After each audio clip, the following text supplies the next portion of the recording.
Yes friends, सो अब हम redemption of debentures की इस प्रॉब्लम को सॉल्व करेंगे।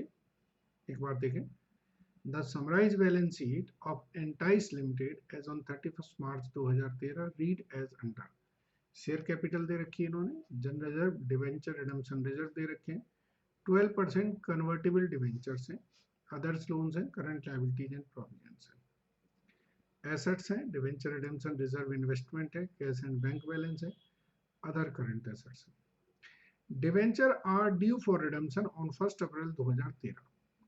The terms of issue of debenture provided that they were redeemable at par and also conferred option to convert to the debenture holder to convert 25% of their holding into equity share at a predetermined price of rupees 11.9 and the balance payment in cash, assuming that except for the debenture holder holding 12,000 debentures in aggregate, rest of them exercise the option for maximum conversion. मतलब हमारे 12,000 debenture वालों ने नहीं लिया एक option, बाकी सबने ले लिया। Investment realise 32,000 on sale, all the transaction taken place on 1st April without any lag, okay, and premium on redemption of debenture is to be adjusted against general reserve. Redraft the balance sheet of Entice Limited as on 1st April 2013 after giving the effect to the redemption. Show your calculation in respect of the number of equity shares to be allotted and cash payment necessary. So friends, ये बहुत ही अच्छा question है।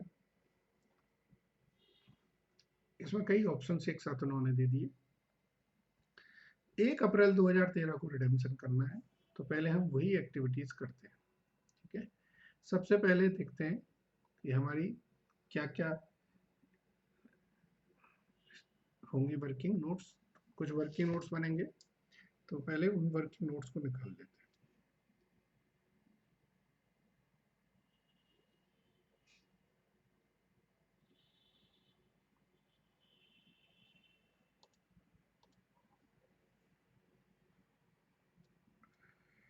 Working note 1 पहला तो है number of shares to be allotted and amount paid in cash। पहला working note हमारा ये बनेगा। तो हम लिखेंगे टोटल नंबर ऑफ डिवेंचर्स कितने हैं। गौर से देखें, टोटल नंबर ऑफ डिवेंचर्स हमारे हैं 80,000 और ये 100 रुपए का डिवेंचर है, 10 रुपए गलत लिखा है, तो 80,000 डिवेंचर्स हैं।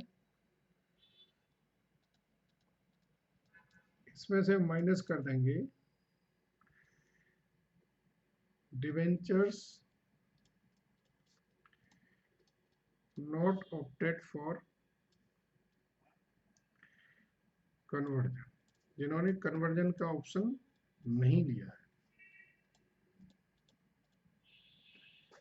तो ये 68,000 बचे हमारे डिवेंचर्स ऑप्टेड फॉर कन्वर्जन, जिन्होंने कन्वर्जन का ऑप्शन लिया। सो डिवेंचर फॉर कन्वर्जन जो है वो कितने हुए, इसके 25% को ही हम कन्वर्जन कर सकते हैं, ये आ जाएंगे आपके 17,000। ठीक है जी, ओके। इनकी रिडेम्पशन वैल्यू क्या है, रिडेम्पशन वैल्यू है आपकी 17,000 इंटू 105, 17,85,000।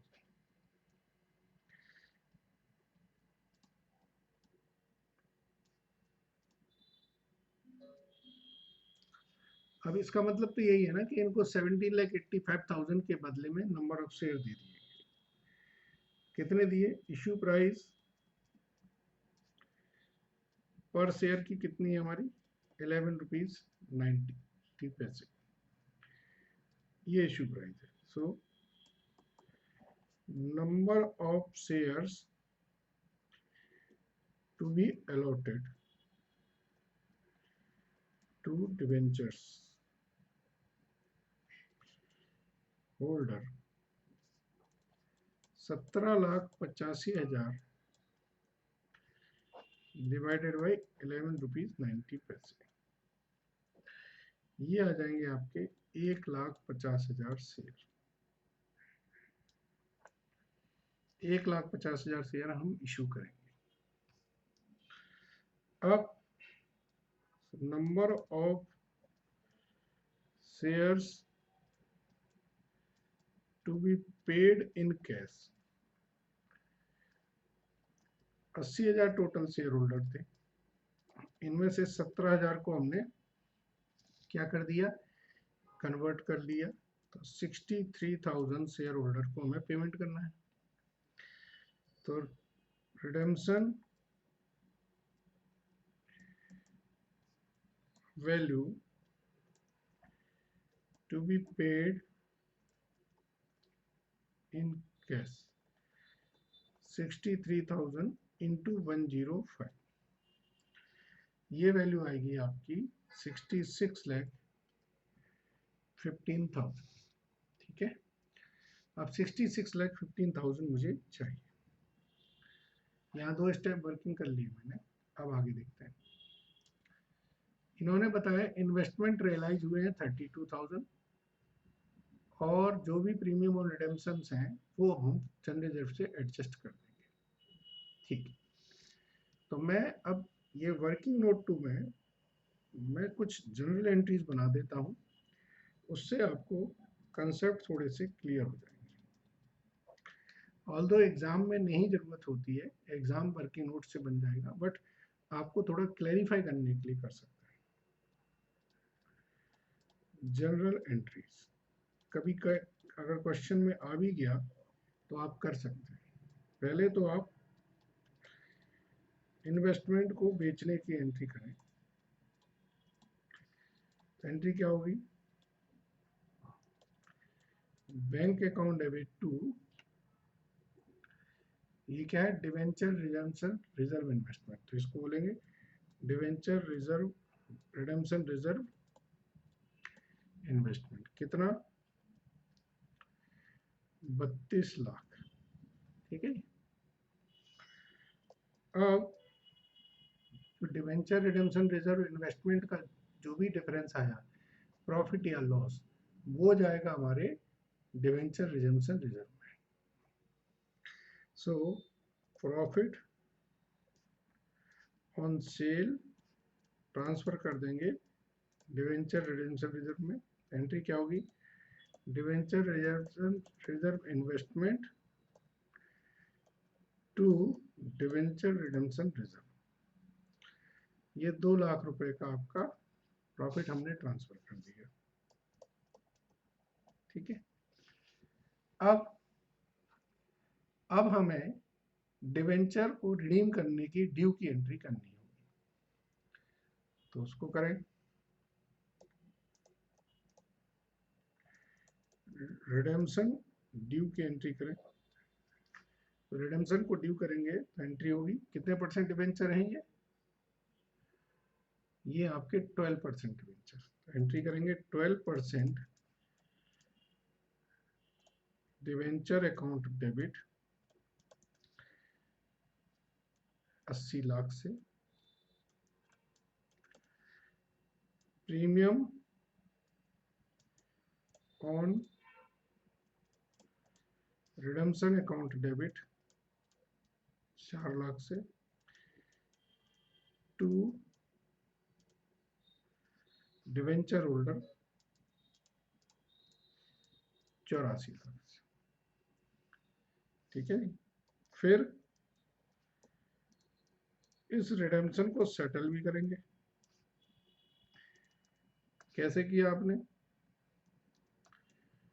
डिवेंचर होल्डर आपके थे 84 लाख के.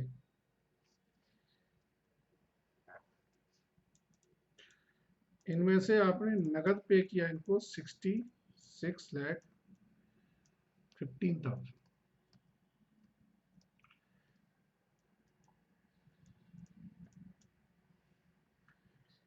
जो शेयर कैपिटल दी है इनको वो दिया आपने 15 लाख की, और सिक्योरिटी प्रीमियम 2,85,000। इस तरीके से डिवेंचर होल्डर जो 84 लाख रुपए के थे वो आपने सेटल कर दिए। ठीक है ना। मैं इस क्वेश्चन को थोड़ा डिटेल में करा के बताना इसलिए चाह रहा हूँ जिससे कि आपको ये समझ में आए कि पूरा ट्रांजैक्शन मूव कैसे हो रहा है। अब डिवेंचर हमारे सेल हो गए, सॉरी इन्वेस्टमेंट सेल हो गया, डिवेंचर को रिडीम कर दिया। इन्होंने बताया था कि जो प्रीमियम है रिडीम्शन का वो एडजस्ट कर दो, किससे, जनरल रिजर्व से। एंट्री क्या होगी, general reserve account debit to premium on redemption, कितना, 4 लाख से।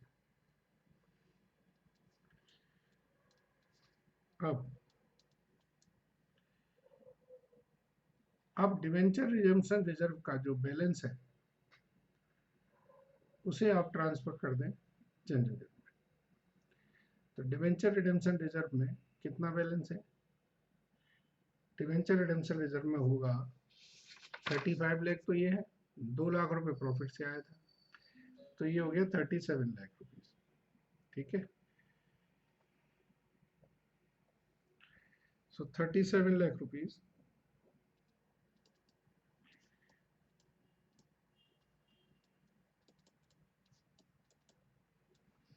एंट्री होगी debenture redemption reserve account debit to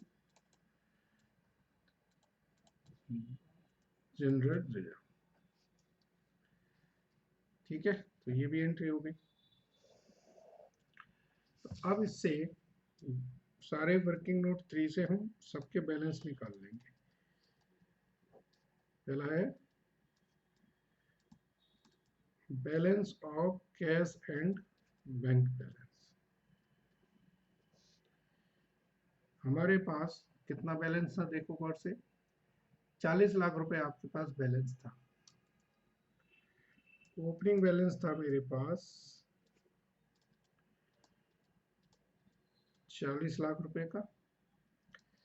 इसके बाद इन्वेस्टमेंट को सोल्ड करने से आया है कितना, 32 लाख। और डिवेंचर होल्डर को पे कितने किया हमने, 66,15,000। तो बैलेंस जो बचा वो बचा 5,85,000। ठीक है, बैलेंस ऑफ जनरल रिजर्व की बात करें,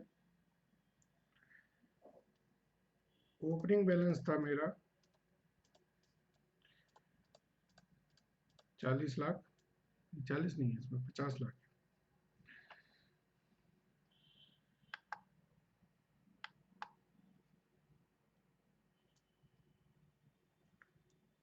फिर डीआरआर का बैलेंस ट्रांसफर होके आया हमारे पास 37 लाख। ठीक है, डीआरआर 37 आया, और जो प्रीमियम ऑन रिडम्पशन है ये हमने जनरल से ही निकाल के दिया था 4 लाख। ये हमारा बचा कितना, 83 लाख। और कोई बच रहा देखिए। इसके बाद अब हमें बैलेंस शीट बनानी है। तो बैलेंस शीट के लिए नोट्स ऑफ अकाउंट हमारे इंपॉर्टेंट होते हैं। इनको हम कहेंगे नोट्स ऑफ अकाउंट। नोट्स में सबसे पहला नोट हो गया शेयर कैपिटल का। तो अब शेयर कैपिटल कितनी होगी? 4 लाख की शेयर कैपिटल थी, इसमें 1.5 लाख और हो जाएंगे, तो ये हो जाएगी 5,50,000 shares at the rate of 10 each. ये हो जाएंगे आपकी 55 लाख की। दूसरा होता है रिजर्व एंड सरप्लस का।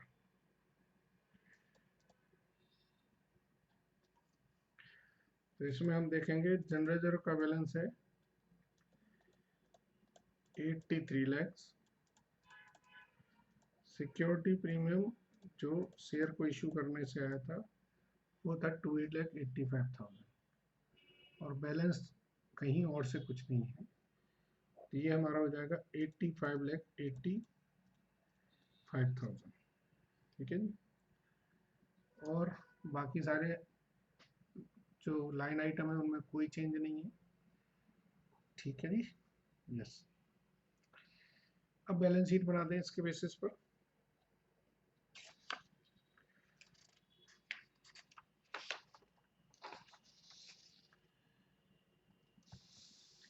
तो आप लिखेंगे किस कंपनी की बैलेंस शीट है? Entice limited. ठीक है, तो आप लिखेंगे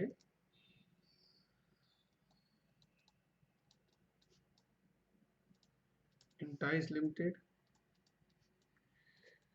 balance sheet as on 1 April 2013।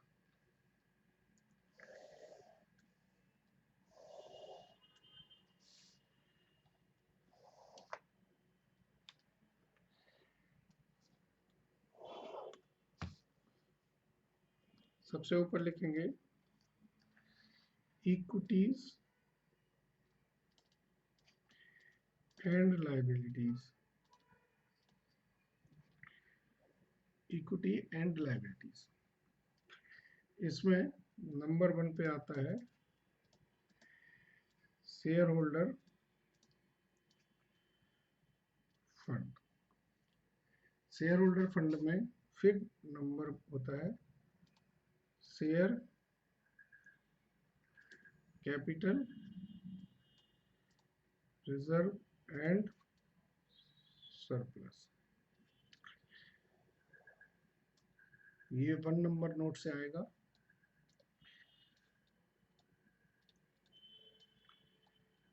₹55 lakh. 2 number note से आएगा 85,85,000। ठीक है जी। इसके बाद फिर हमारा लोन खत्म हो गया, फिर है नॉन करंट लायबिलिटीज।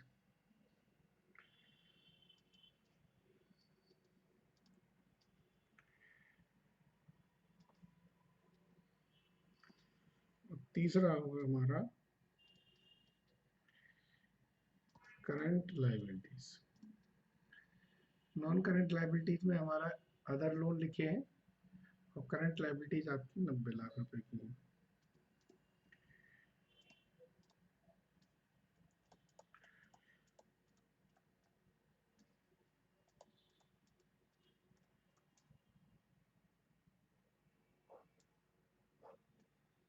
ठीक है, सो ये टोटल जो भी हो, यहाँ पर सेकंड पे लिखेंगे हम लोग एसेट्स।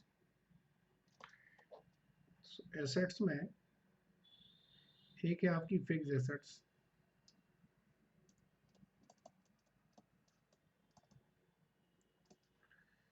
फिक्स एसेट्स किस कॉलम में आती हैं? ये आती हैं आपकी नॉन करंट एसेट्स के कॉलम में। चलिए पहले इसको प्रॉपर तरीके से ही लिखते हैं। इसमें नंबर 1 पे आएगी नॉन करंट एसेट्स। इसमें आएंगी फिक्स एसेट्स। फिक्स एसेट्स में फिर उसका सब कॉलम होता है टेंजिबल। ये आपकी 1.5 करोड़ की होगी। ठीक है, number 2 current assets, current assets में फिर हमारा कैश एंड बैंक बैलेंस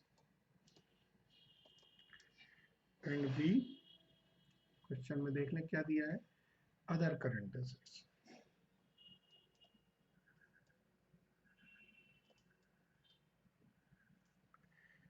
ये आपका 5,85,000 है और ये आपकी 1,20,00,000 है। तो इसका टोटल आएगा 275,85,000, 275,85,000 टोटल।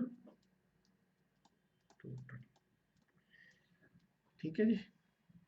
तो आई होप जो इसमें हमने क्वेश्चन में एडजस्टमेंट की वो आपको समझ आए होंगे। कोशिश की गई है कि पूरी तरह से ट्रांजैक्शंस को एक्सप्लेन किया जाए। चलिए, थैंक यू वेरी मच, आगे बढ़ेंगे।